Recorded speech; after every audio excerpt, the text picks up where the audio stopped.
The courtroom was tense, heavy with the smell of polished wood and nervous anticipation. Rain pounded against the tall windows of the federal courthouse in Chicago, turning the streets outside into slick mirrors of neon reflections. At the prosecutor's table sat Congresswoman Elizabeth Harper, a woman whose reputation for integrity preceded her. Her sharp navy suit contrasted with the dim courtroom light, and her hair was tied back in a precise knot. Today, she wasn't just a politician. She was here to expose corruption and confront a man who believed his badge gave him immunity. Across from her, Detective Jason Kane leaned against the witness stand, exuding confidence that bordered on arrogance. His dark blue uniform was immaculate, adorned with commendation pins and a service ribbon that gleamed under the harsh courtroom lights.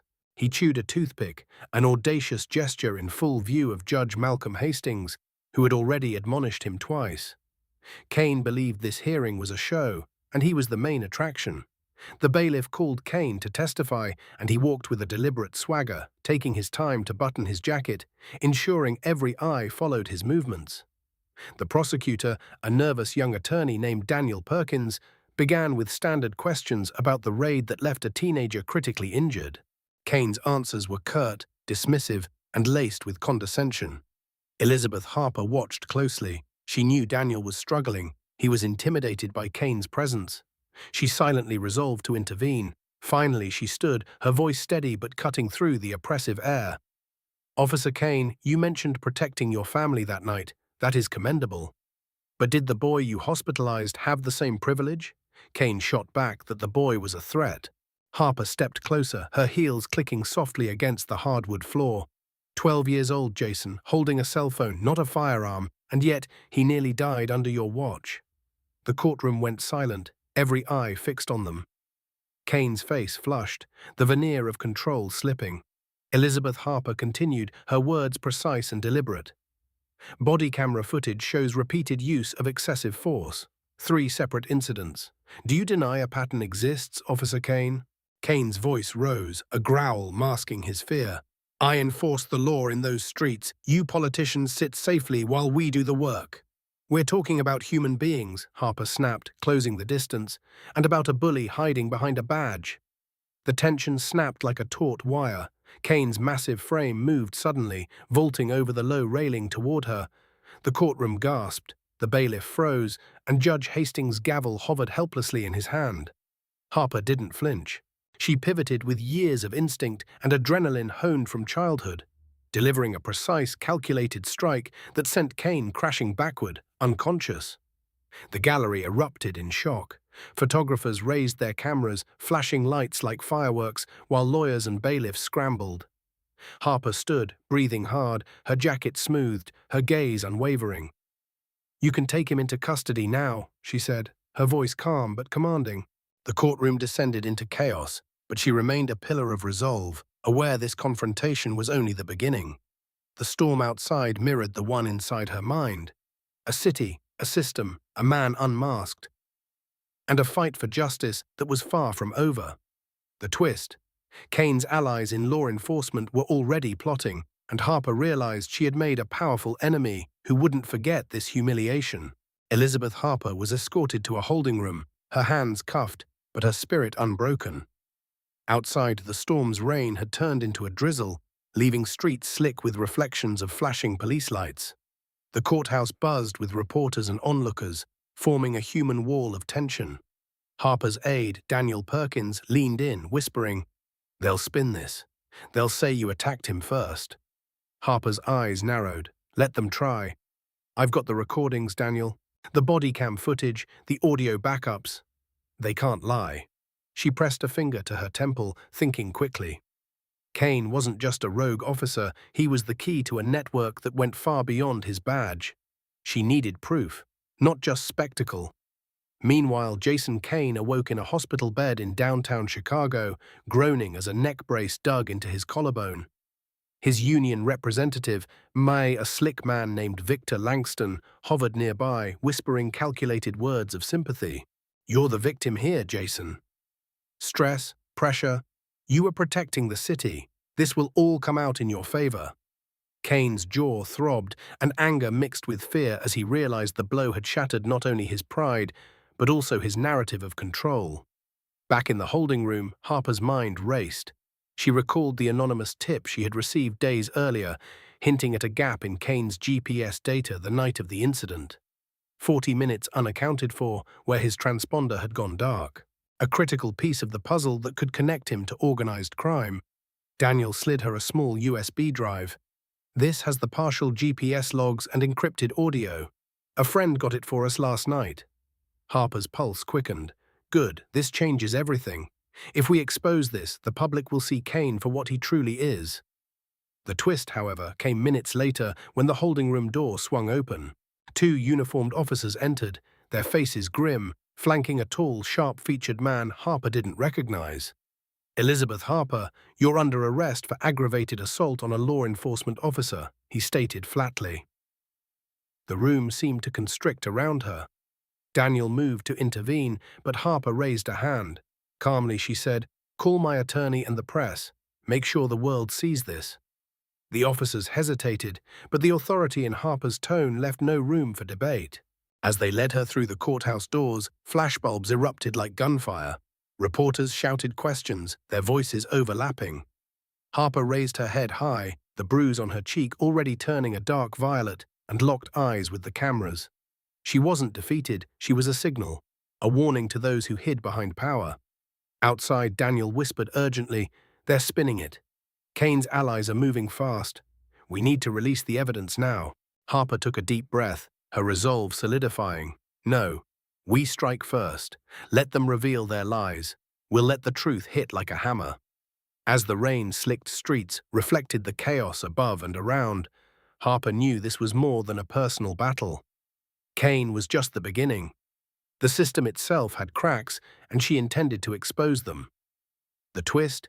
Kane's network extended to powerful figures who would stop at nothing to silence anyone digging too deep. Harper's fight for justice was no longer just about one boy, one courtroom. It was about tearing down a system that allowed men like Kane to thrive unchecked. Elizabeth Harper was led into a small, stark holding cell, the walls humming with the fluorescent glare above. She sat on the hard bench, cuffed, the bruise on her cheek throbbing with each heartbeat. Outside, Chicago's streets glistened under the rain, sirens weaving through the wet asphalt. Despite the confinement, she remained alert, calculating her next move. Daniel Perkins leaned close. "Elizabeth, we have the GPS logs and partial audio from Kane's shift, but it's risky. If we leak this, it's all-out war." Harper touched the USB drive in her pocket. "We don't have a choice. Kane isn't the only one at risk. He's the gateway to exposing a network that's been untouchable for years." She thought back to the anonymous tip detailing the 40-minute gap in Kane's GPS data. It placed him in an abandoned industrial district in the West Side, near warehouses linked to organized crime. It was the smoking gun she needed. At that moment, the holding room door slammed open. 2 officers, grim-faced and unyielding, entered with a tall, sharply dressed man Harper did not recognize. His voice was calm but commanding. "Elizabeth Harper, you're under arrest for aggravated assault on a law enforcement officer." Harper's jaw tightened. She stood, meeting their gaze without flinching. "Call my attorney and the press. I want this seen by everyone." The officers exchanged uneasy glances but obeyed. As she was escorted through the courthouse, the flashbulbs were relentless. Shouts and questions blended into an indistinct roar. Harper's gaze remained steady, projecting defiance. She had been a politician, a reformer, a witness. But now she was a symbol. She refused to shrink in the face of institutional power. She could feel the tension, the fragility of control slipping from the hands of Kane's allies. Meanwhile, Jason Kane lay in a hospital bed, his jaw swollen, neck brace digging into his skin. His union representative, Victor Langston, hovered with calculated concern. "You were provoked, Jason. You're the victim. This will all be turned in your favor." Kane's eyes darted to the ceiling. Man, the weight of public scrutiny and the brutal knockout gnawing at him. This wasn't just a personal defeat. It threatened the empire of corruption he had carefully built. Back at the holding room, Harper's thoughts raced. The evidence she now held could dismantle not only Kane's reputation, but a web of influence that reached into the highest ranks of law enforcement. Daniel slid the USB across the table again. This is partial, but it's enough to start. The city will see the truth if we act fast. Harper nodded, her eyes sharpened. Then we act, but strategically. Let them make the first move. Their lies will be their undoing. The tension in the courthouse corridors was palpable, a physical pressure pressing against Harper and Daniel alike. Every step felt like walking on a knife's edge. Outside, the press swarmed, broadcasting flashes and shouts to the world. Harper felt the weight of expectation, but she also felt clarity. Kane's network, the manipulation, the silencing, it all led back to one point. And she held the key. The twist came unexpectedly. As Harper was escorted past the main doors, a single reporter's camera caught the partial audio from the body cams, circulating it live through social media. Kane's voice echoed, unfiltered, confessing to misuse of power and the concealment of critical evidence. The city reacted instantly. The narrative was flipping. Harper's calm, deliberate defiance had triggered the first crack in a system built on fear, and the storm outside mirrored the upheaval unfolding inside. By mid-morning, the courthouse was a controlled chaos. Outside, the rain had eased into a persistent drizzle, turning the streets into reflective black ribbons. Crowds gathered, journalists shouting questions, cameras clicking incessantly. Elizabeth Harper, still in cuffs, walked through the throng with a deliberate calm. Her cheek throbbed from the bruise, but her eyes were sharp, scanning, calculating. Daniel Perkins stayed close, whispering urgent updates about the leaked audio and GPS data. The evidence was already spreading across social media, exposing Jason Kane's misconduct and linking him to a shadow network of corrupt officers. Inside, Judge Malcolm Hastings reviewed preliminary transcripts. His face was a mask of exasperation and disbelief. This was no ordinary courtroom disruption.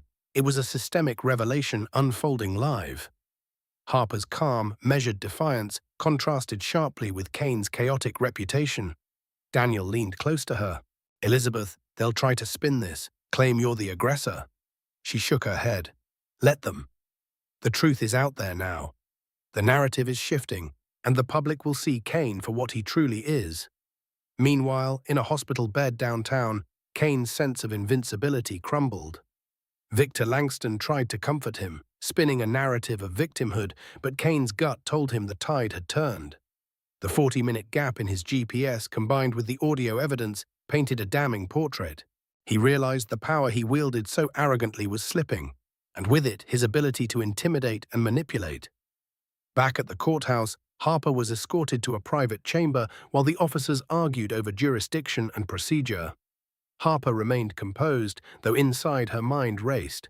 She thought of the industrial district where Kane had been unaccounted for, the warehouses linked to organized crime.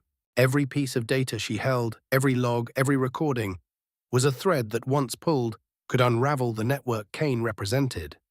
The twist she knew would come next was the retaliation. Kane had allies, and they wouldn't sit idle. Suddenly, 2 uniformed officers entered, flanking a sharply dressed man Harper didn't recognize. "Elizabeth Harper, you are under arrest for aggravated assault on a law enforcement officer," he stated, voice flat and final. Harper's pulse quickened, but her face remained composed. She instructed Daniel, "Call my attorney and the press. Everyone needs to see this." The officers hesitated, unsettled by her poise and authority, but she remained calm. The flashbulbs outside ignited as Harper was led through the main doors. She lifted her head, making sure the cameras captured the bruise on her cheek, the defiance in her eyes. She wasn't a criminal, she was a symbol of accountability. Every step reinforced the narrative she wanted to cement. Corruption could not hide in the shadows, and those who abused power would be exposed. Daniel updated her on the live status of the leaked GPS and audio files. The city was reacting instantly. Activists, journalists, and ordinary citizens shared and commented, amplifying the story. Harper allowed herself a brief nod of satisfaction. Understanding the stakes, Kane's empire of intimidation was faltering, but the fight was far from over.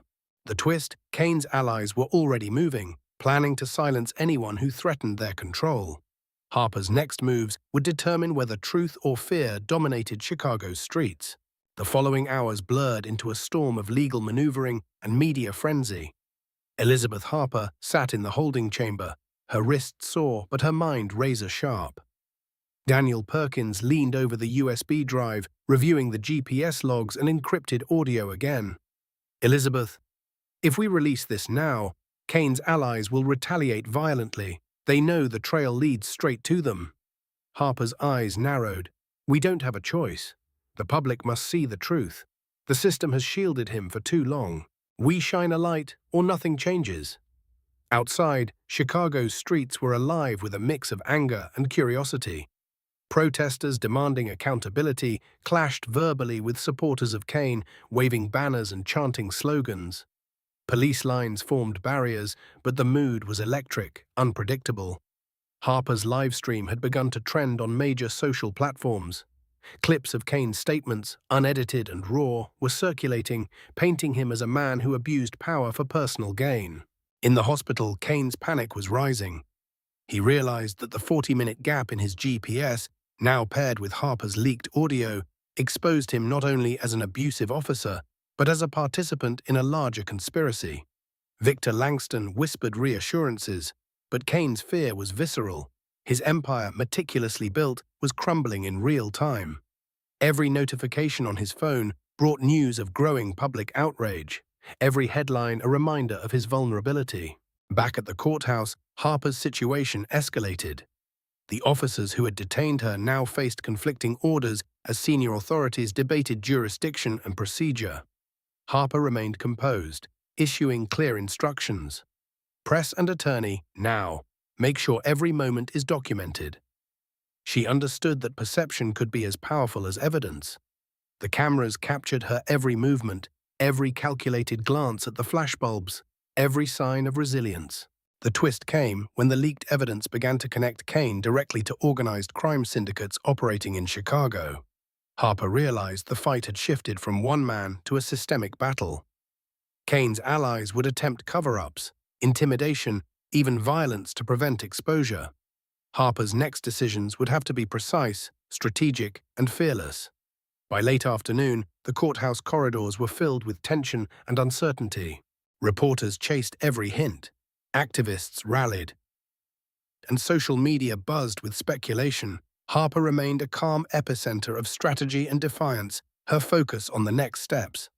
Securing Kane's testimony, protecting whistleblowers, and exposing the corruption without falling into traps herself.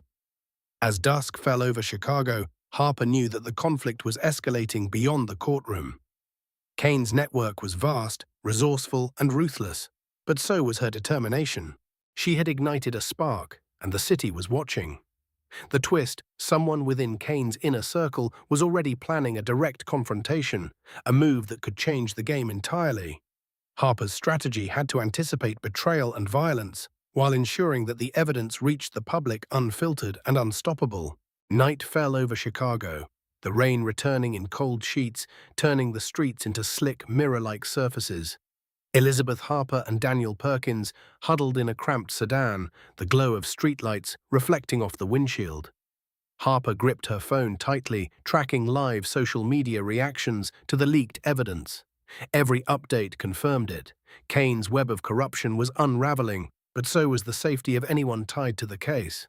Daniel adjusted the GPS feed, whispering, "Elizabeth, the transponder signal we traced from Kane's jacket. It's still active, near the old industrial docks. But it's not moving." Harper's jaw tightened. That means they've brought him somewhere to hide him, or worse. Meanwhile, Jason Kane, bruised and terrified, was restrained in a dilapidated warehouse. His hospital gown was torn, his face streaked with blood and grime. Two large men flanked him, and a third impeccably dressed man with a silenced pistol stepped forward. Kane's breathing was ragged. "I can fix it," he begged. "I'll handle Harper. Just don't hurt me."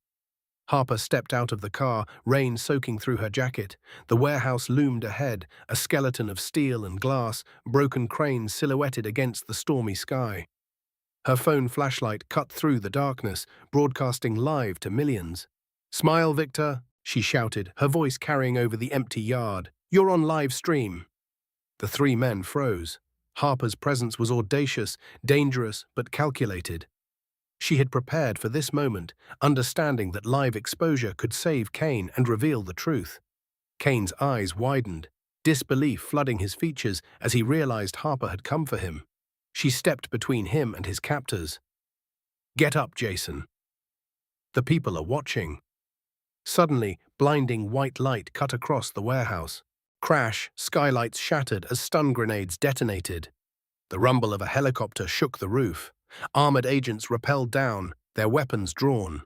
Federal agents, alerted by Harper's call, stormed in. Victor Russo and his men were subdued instantly, their threat neutralized before Harper or Kane could be harmed. The warehouse was chaos.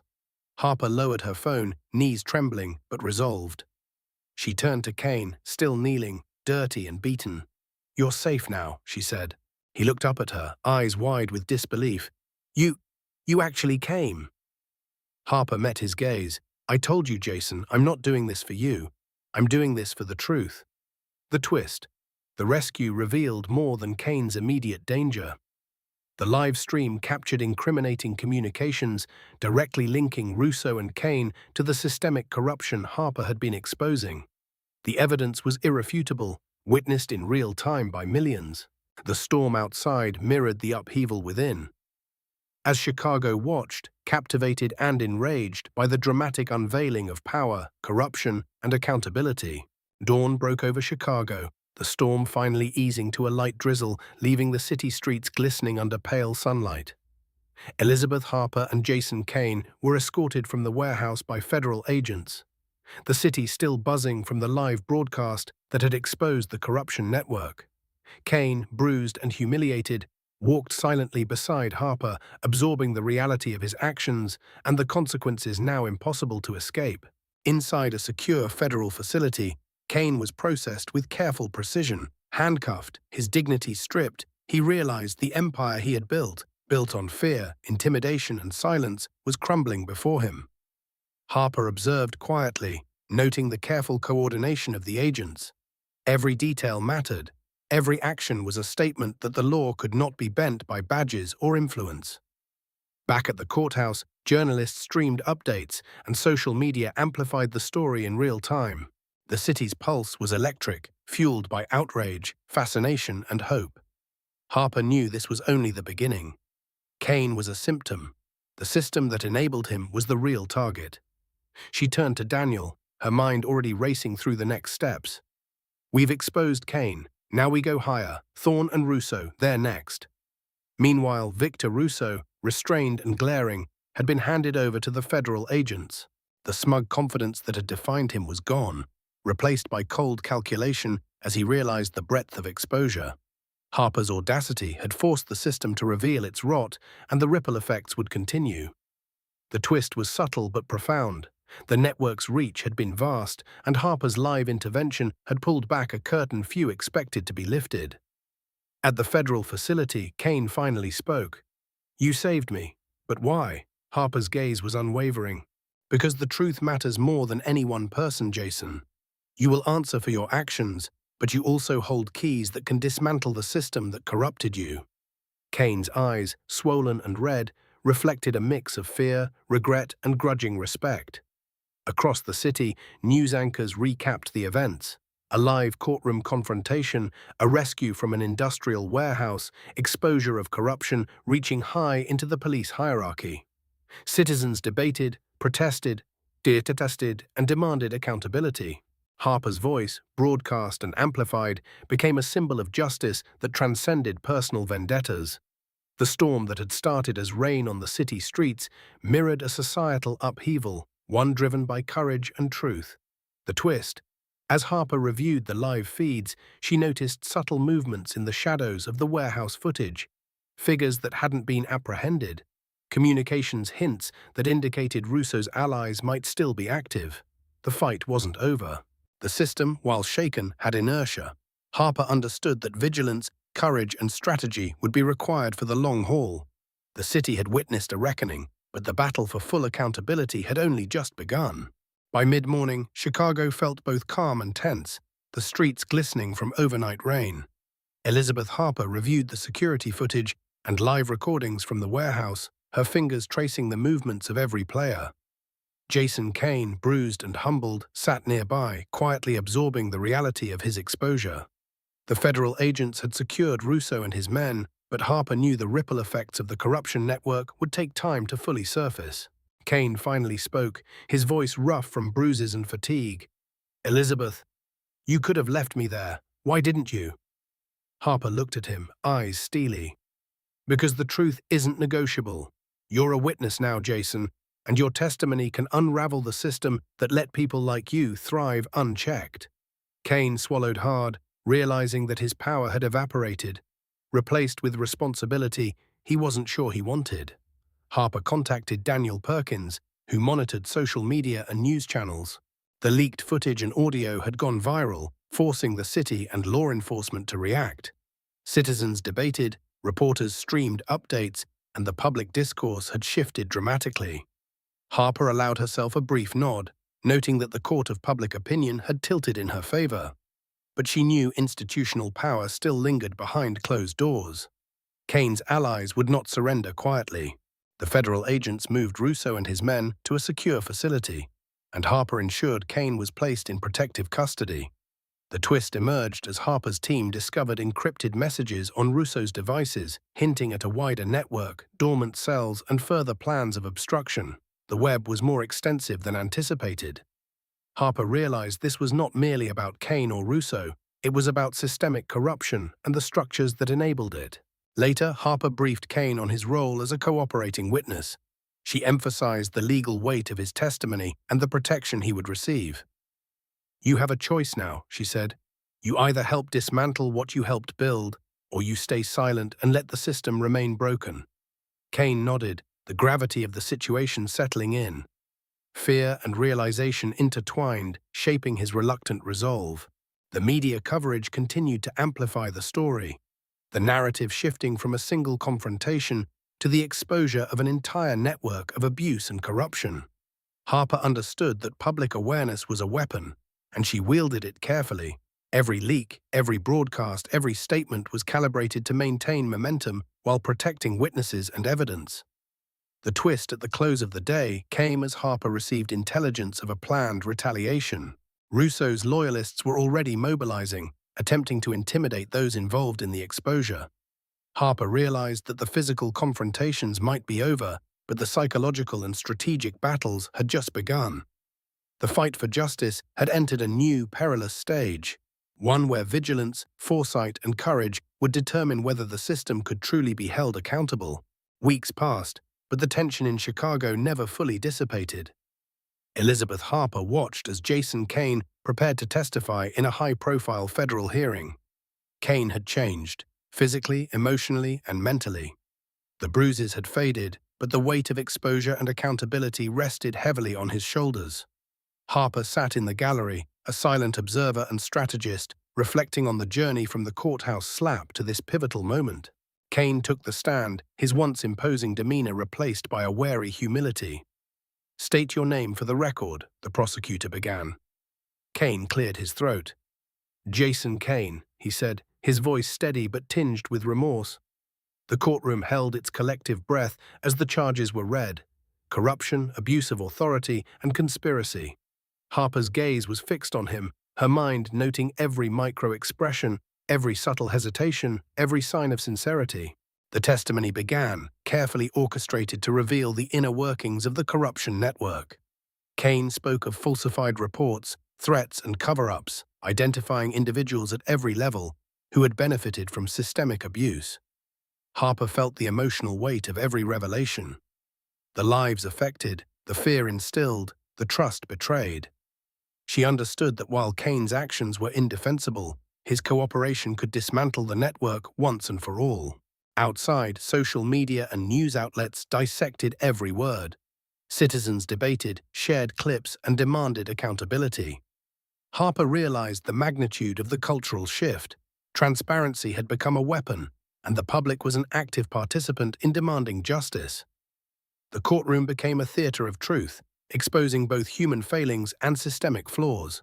The emotional peak came when Kane identified the highest-ranking officer involved, Commissioner Thorne, linking him directly to evidence suppression and orchestrated intimidation.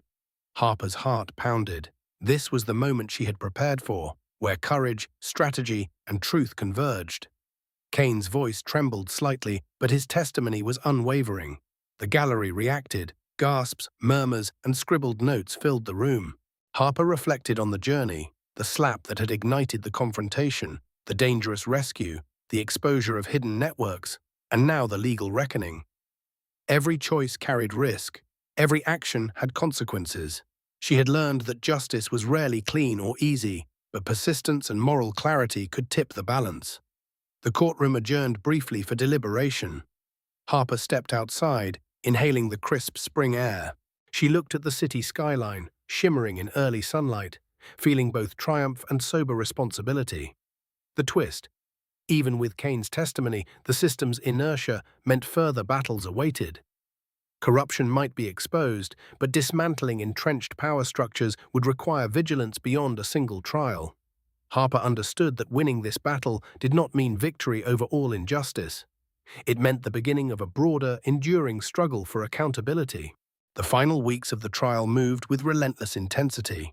Jason Kane's testimony, once reluctant, became the keystone for exposing Commissioner Thorne and the network of corruption that had allowed decades of abuse to flourish. Elizabeth Harper sat in the gallery, her posture composed yet charged with anticipation. Every detail mattered: the reactions of the attorneys, the subtle shifts in body language of those implicated, and the hushed murmurs of the courtroom observers. As Kane detailed the chain of command, the manipulation, and the cover-ups, the courtroom atmosphere thickened with tension. Each revelation chipped away at the aura of invincibility surrounding the commissioner and his loyalists.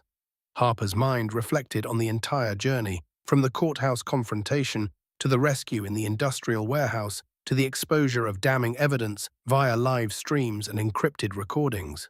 The system had been tested and cracks had formed, but the weight of justice remained immense. After 3 grueling weeks, the verdicts were delivered. Kane pleaded guilty to corruption and abuse, agreeing to full cooperation in the ongoing investigation. The ripple effect reached the highest levels of the police department.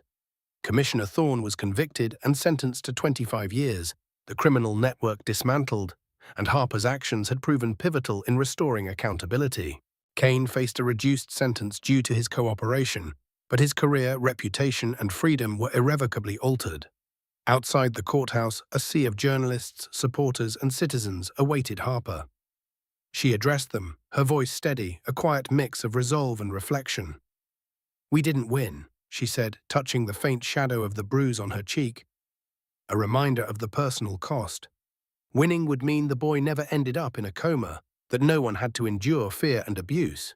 This isn't a victory, it's a cleanup. Justice requires vigilance, and we have much work ahead. Later, in her office, Harper received a handwritten letter from Kane, now imprisoned.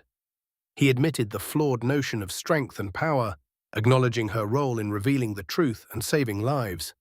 Harper folded the letter carefully, placing it in a drawer, and looked out over the city skyline. Lights shimmered on the streets below, lives continuing despite the chaos and corruption she had fought against. The system remained imperfect, but the persistence of those willing to confront injustice offered hope. Harper poured herself a glass of wine, reflecting on the saga. She had confronted corruption, risked her life, and forced accountability in a system designed to protect its own. The slap that had started it all became symbolic, a moment when one person's courage could ignite a chain reaction of justice. And while the fight for systemic reform continued, Harper had proven that truth, courage, and moral clarity could topple even the most entrenched power structures. She turned off the light and prepared to go home, knowing tomorrow would bring more challenges.